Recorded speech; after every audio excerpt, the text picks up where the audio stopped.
తాకట్టులో ఉన్న బంగారాన్ని విడిపించి ఆ రోజు ఆన్లైన్ రేటుకే మేము కొంటాం. Sharma gold company. నమస్కారం, వెల్కమ్ టు సుమన్ టీవీ. నేను గీతాంజలి. ప్రస్తుతం మనతో పాటు శ్రీచక్ర పీఠం వ్యవస్థాపకులు, ప్రముఖ జ్యోతిష్యులు డాక్టర్ ప్రదీప్ జోషి గురుగారు ఉన్నారు. వారితో మాట్లాడదాం. గురుగారు నమస్కారం అండి. శ్రీమాత్రే. త్వరలో షష్టగ్రహ కూటమి రాబోతుందని విన్నాము. దానివల్ల ప్రభావాలు అసలు ఎలా ఉంటాయి? ఎవరిపైన ఎక్కువ ప్రభావం ఉంటుంది? ప్రపంచ వ్యాప్తంగా ఉంటుందా, లేకుంటే కేవలం ఇన్ని దేశాలు మాత్రమే అని ఉంటుందా? అందులో వ్యక్తుల పరంగాన, వాళ్ళ జాతకాల పరంగాన ఎలా ఉండబోతోంది ఎఫెక్ట్? శ్రీ గురుభ్యో నమః. శ్రీమాత్రే నమః. 2025 బాగా గుర్తుపెట్టుకోండి. 2025 సంవత్సరం షష్టగ్రహ కూటమి తర్వాత ప్రపంచ ఆర్థిక విధానాలన్నీ మారిపోతాయి. వెంటనే ఎఫెక్ట్ ఉంటుందా అండి? కొంచెం స్టార్ట్ అవుతుంది, అక్కడి నుంచి బిగినింగ్ అవుతుంది. సో ఎప్పుడైతే ఈ ఆర్థిక విధానాల మీద ఆలోచన స్టార్ట్ అయిందో, రష్యా, చైనా, భారతదేశం ఎప్పుడైతే కలిసిపోయాయో ఇంకా వెంటనే దాడులు స్టార్ట్ అవుతాయి. ఇంకా సో మూడో ప్రపంచ యుద్ధం అంటారు కదా, దానికి నాంది కూడా స్టార్ట్ అవుతుంది. 2025లో స్టార్ట్ అవుతుంది. 2028కి పీక్ వెళ్ళిపోతుంది. 28. సో చెప్తున్నా కదా, ఇప్పుడు మహాభారత కాలంలో జరిగినటువంటి సంఘటన ఇప్పుడు జరుగుతుంది. అప్పటి గ్రహస్థితి ఇప్పుడు జరుగుతుంది. మార్పుకు స్టార్ట్ అవుతుంది. ద చేంజెస్ స్టార్ట్ అవుతాయి. సో ఇక్కడ నుంచి వరల్డ్ వార్కి సంబంధించిన ఇవి స్టార్ట్ అవుతాయి. ఇంకా సో ఇప్పుడు అమెరికా తీసుకునే నిర్ణయాలే చాలా కీలకమైనవి అవుతాయి. సో అమెరికా ఒరిజినాలిటీ ఏదైతే బయటపడుతుంది, అంటే వాళ్ళ యొక్క కుళ్ళు రాజకీయాలు ఏవైతే అన్ని దేశాలన్నిటి మేము శాసించాలి, మేము తొక్కి పెట్టాలన్న ఏదైతే ఉంటుందో అది ఈ సంవత్సరంలో మెల్లిగా బయటపడుతుంది. ఆల్రెడీ దానికి సంబంధించిన సిమ్టమ్స్ కూడా స్టార్ట్ అయ్యాయి. షష్టగ్రహ కూటమి అయిన తర్వాత ఈ గవర్నమెంట్ స్టెబిలిటీ అవ్వాలి. అందుకే ఈ ప్లాన్ ఉంది కాబట్టే ఈ గవర్నమెంట్ని పడగొట్టడానికి అమెరికా దేశం ప్లాన్ చేస్తుంది. సో నిజమైనటువంటి భారతదేశానికి సంబంధించిన దేశభక్తులు గనక ఎంపీలు ఉంటే, వాళ్ళకి దేశభక్తి గనక ఉంటే గనక ఈ దేశాన్ని కాపాడడానికి ఉంటారు, లేదు అంటే పోతారు. సో అందుకే బుధుడు నీచంలో పడుతున్నాడు. షష్టగ్రహ కూటమిలో బుధుడు ఎప్పుడైతే నీచంలో పడతాడో, బుధుడు నీచంలో పడ్డప్పుడు షష్టగ్రహ కూటమి అయ్యి సూర్యగ్రహణం ఏర్పడుతుందో అప్పుడు నమ్మక ద్రోహాలు జరుగుతాయి, భయంకరమైన వైరుధ్యం ఏర్పడుతుంది. అన్ని చెడే ఉన్నాయండి. మంచి ఏమైనా జరుగుతుందా? మంచి జరిగే ముందే చెడు జరుగుతుంది. ఆ చెడుని గనక మనం ఎదుర్కోగలుగుతాం. పరీక్ష ఉంటుంది కదా, ప్రతి ఒక్కరికి ఒక ఎగ్జామ్ ఉంటుంది. ఇప్పుడు ఈ ఎన్డీఏ గవర్నమెంట్కి ఇది పరీక్షా కాలం. ఇది ఇప్పుడు ఎన్డీఏ గవర్నమెంట్ కనుక కరెక్ట్గా నిలబడి యూనిఫామ్ సివిల్ కోడ్ చేసుకొని ఇంకా ఎంపీల మద్దతు కూడా పెట్టుకొని గట్టిగా ఉండగలిగితే ఈ గవర్నమెంట్ స్టేబుల్గా ఉంటుంది. ఈ గవర్నమెంట్ స్టేబుల్గా ఉంటే నేను చెప్పిన ప్లాను వాళ్ళు ఏదైతే చేస్తారో అది ఇంప్లిమెంట్ అయ్యి 2025 సంవత్సరం మార్పుకు వస్తుంది.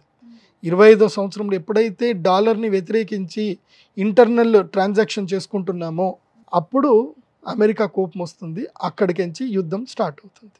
ఇది బాగా గుర్తుపెట్టుకోండి. ఇది చాలామందికి కొంతమందికి అర్థమవుతుంది. నేను సింపుల్ మెథడ్లో మీకు అర్థమయ్యేటట్టు చెప్తాను. ఇప్పుడు ఉదాహరణకి ఏంటంటే, ఇప్పుడు ఒక ఏ అనే ఒక వ్యక్తి ఉన్నాడు, అంటే అమెరికా అని ఏ అనుకుందాం, ఏ అనే వ్యక్తి అమెరికా అనుకుందాం. వాళ్ళ దగ్గర బోలెడు బంగారం ఉంది. వాళ్ళ బంగారం ఉంది కాబట్టి వాళ్ళ కరెన్సీ రేట్ ఎక్కువ ఉంది. ఆయన ఏం చెప్తాడు అంటే, మీరందరూ కూడా నేను ఇచ్చేటువంటి రేట్ వాల్యూ తోటి మీరందరూ మీ వస్తువులు కొనుక్కోవాలి, అమ్ముకోవాలి. మీరందరూ నా డబ్బుతోటే కొనుక్కోవాలి, అమ్ముకోవాలి అంటున్నారు. వీళ్ళందరూ తెలియదు ఇప్పటిదాకా. అవును సరే మేము కొనుక్కుంటా అన్నారు. ఇప్పుడు నా దగ్గర నీళ్లు ఉన్నాయి, నా దగ్గర నీళ్లు నాకు ఫ్రీగా దొరుకుతాయి, నాకు నీళ్లు ఫ్రీగా దొరుకుతాయి.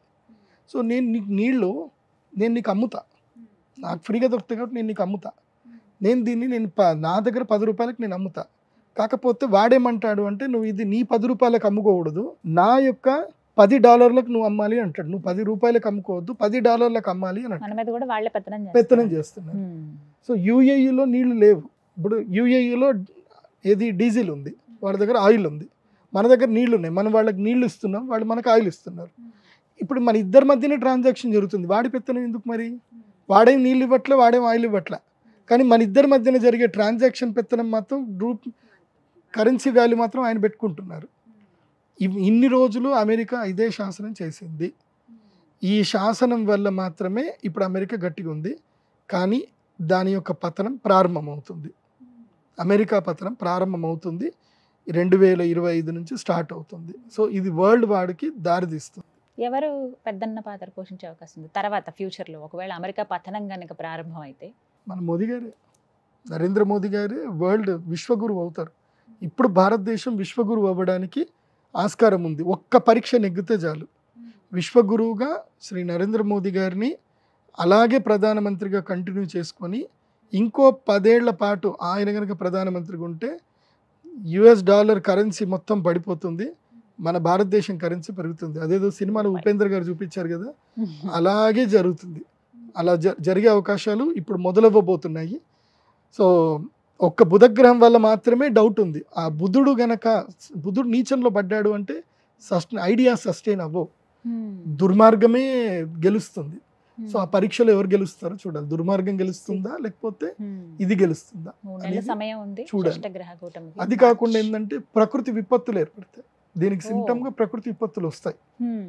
ముఖ్యంగా భూకంపాలు ఏర్పడతాయి. మార్చిలో మార్చి 29 తర్వాత భూకంపం ఏర్పడుతుంది. చాలా పెద్ద భూకంపం ఏర్పడుతుంది.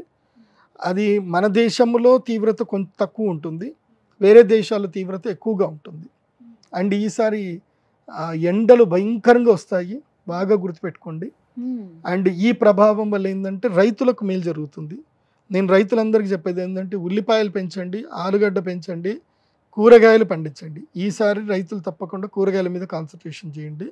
ఈసారి సమ్మర్లో టమాటా 150 రూపాయల కిలో వెళ్తుంది, ఉల్లిపాయ 150, 200 కూడా పోతుంది.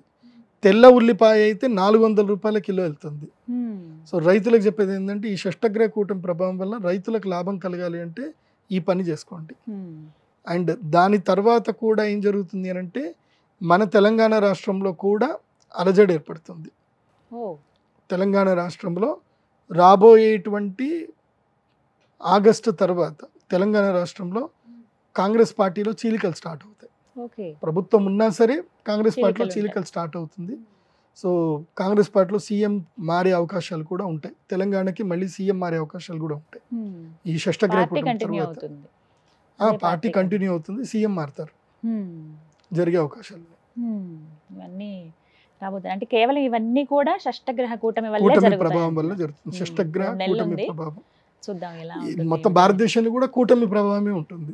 అది అర్థం చేసుకోండి. ఆ కూటమి ఈ కూటమి, ఆ కూటమి వల్ల ఈ కూటమిలో అలజడి ఏర్పడుతుంది. అది ఏపీ పైన ఎఫెక్ట్, ఆంధ్రప్రదేశ్లో ఏం ఎఫెక్ట్ ఏం ఉండదు ఈసారికి. గురుగారు చూద్దాం మరి ఈ ప్రిడిక్షన్ ఎంతవరకు నిజమవుతుంది. ఎందుకంటే అన్ని నిజమవుతూ వచ్చాయి, మీరు చెప్పినవి అందరికీ సూచనలు చేశారు. మంచి జరుగుతుంది, దానికంటే ముందు ఈ చెడు అయితే ఎదుర్కోవాలి అందరూ అని అంటున్నారు. అండ్ వ్యక్తిగతంగా జనాలకి ఎలా ఉండబోతుంది మరి? ఇంకా ఇవన్నీ రాజకీయాల పరంగా చెప్పారు, కొంతమంది రైతులకు సూచన చేశారు. వ్యక్తిగతంగా ఎలా ఉండబోతుంది? ఒక్కొక్క వ్యక్తికి కావచ్చు, లేకపోతే వారి జాతకం బట్టి ఉంటుందా అట్లా? ఈ షష్టగ్రహ కూటమి మీన రాశిలో ఏర్పడబోతుంది. సో మీన రాశి వారికి ఏలినాటి శని కూడా ఉంది. అవునండి. ఇప్పుడు ఈ ఏలినాటి శని ప్రభావం వల్ల మీన రాశి వారికి చాలా తీవ్రతరంగా ఉంటుంది. మీన రాశి వారికి, మేషరాశి వారికి, ఈ 2 రాశులకైతే తీవ్రతరమైన నష్టాలు ఉంటాయి. నేను మీన రాశి వారికి, మేషరాశి చెప్పేది ఏంటంటే షష్టగ్రహ కూటమి రోజున, సూర్యగ్రహణం రోజున తప్పకుండా మీరు అరిష్ట నివారణ తంత్ర పరిహార పూజలు అయితే చేసుకోండి. దానికి ఇప్పుడే రెడీ అవ్వండి. కాకపోతే ఈ 3 నెలల ముందే మీకు చెప్తున్నాను ఏంటంటే మీకు మోసపోతారు. ఆన్లైన్ మోసాలు, సైబర్ మోసాలు కానివ్వండి, తర్వాత మీకు నమ్మక ద్రోహాలు విపరీతంగా జరుగుతాయి. అదేవిధంగా ఆస్తి నష్టము, ప్రాణ నష్టం జరిగే అవకాశం ఉంటుంది. చాలా జాగ్రత్తగా ఉండండి. ఈ 3 నెలలు ఎవ్వరు మిమ్మల్ని ఆశ పెట్టినా ఆశ పడకండి. ఈ 3 నెలలు ఆశ అనేది వదిలేసుకోండి. ఈ 3 నెలలు ఎవరేం చెప్పినా సరే బాగుంది చేద్దాం చూద్దాం అని చెప్పండి తప్ప దేనికి ముందుకెళ్ళకండి. ముఖ్యంగా కార్పొరేట్ వ్యాపారస్తులు, ఇప్పుడు ఏమీ లేనివాడి దగ్గర ఎవడేం తీసుకోడు, కానీ బాగా డబ్బులు ఉన్నటువంటి వ్యక్తులు. ఈ మధ్యనే నాకు ఒక సూపర్ మార్కెట్కి సంబంధించిన ఒక వ్యక్తి, నా క్లయింట్, ఆ వ్యక్తి వచ్చాడు. ఆ వ్యక్తి ఏడుస్తున్నాడు నా దగ్గర. జీవితకాలం సంపాదించిన డబ్బంతా కూడా ఒక్క రోజులో పోయింది. ఎవడో వచ్చాడు, మీకు సెంట్రల్ గవర్నమెంట్ మీకు ఆ సీట్ ఇప్పిస్తా, ఈ సీట్ ఇప్పిస్తా అన్నాడు. తీసుకెళ్ళాడు, పెద్ద పెద్ద రాజకీయ నాయకులు అందరినీ కల్పించాడు, చేశాడు. మీకు ఖాయం, రాజ్యసభ ఖాయము, అది ఇది అని ఏదో చెప్పారు. డబ్బులు పంపించండి అని చెప్పారు. డబ్బులన్నీ పంపించేశారు. తర్వాత ఎవడు అవునా వాడితో నువ్వు ఎందుకు వచ్చావు, అసలు నీకు రాజ్యసభ సభ్యత్వం మేము ఎందుకున్నాం, మేము ఓకే అని అన్నాం అంతే.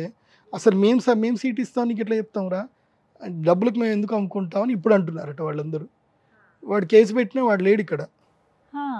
వాడికి ఎందుకోసం అంటే వాడు కేసు పెట్టిన వీళ్ళన్నీ కూడా బ్లాక్ అమౌంట్ కదా, ఏడుస్తూ కూర్చున్నాడు. ఇప్పుడు జీవితకాలం సంపాదించిన డబ్బు మొత్తం పోయింది, దాదాపు 35 కోట్లు పోయాయి.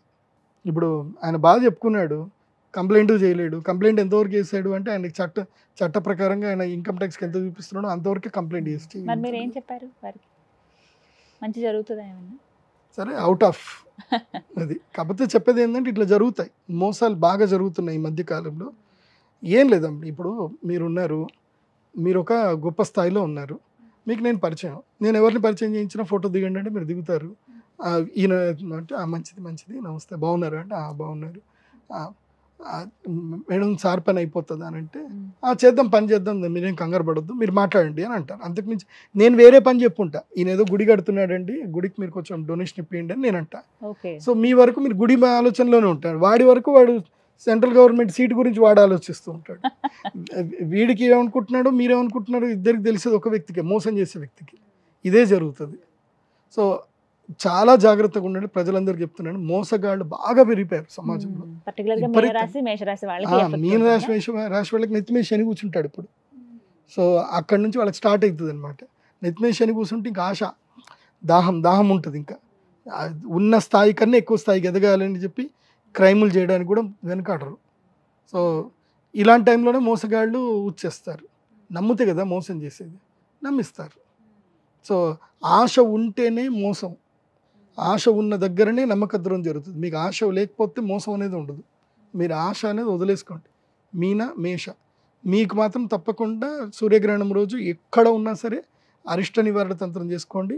ఇంకోటి ఎవరికైతే కనుక ఈ యొక్క గ్రహణ మొర్రి కానీ గ్రహణంకి సంబంధించిన ఏమైనా ఇబ్బందులు ఏమైనా కలిగినా కానీ గ్రహణ సమయంలో పరిహారాల వల్ల జీవితాలు బాగుపడతాయి. ఆల్రెడీ మనం చేసిన వాటి అందరికీ చాలామందికి మంచి జరిగింది.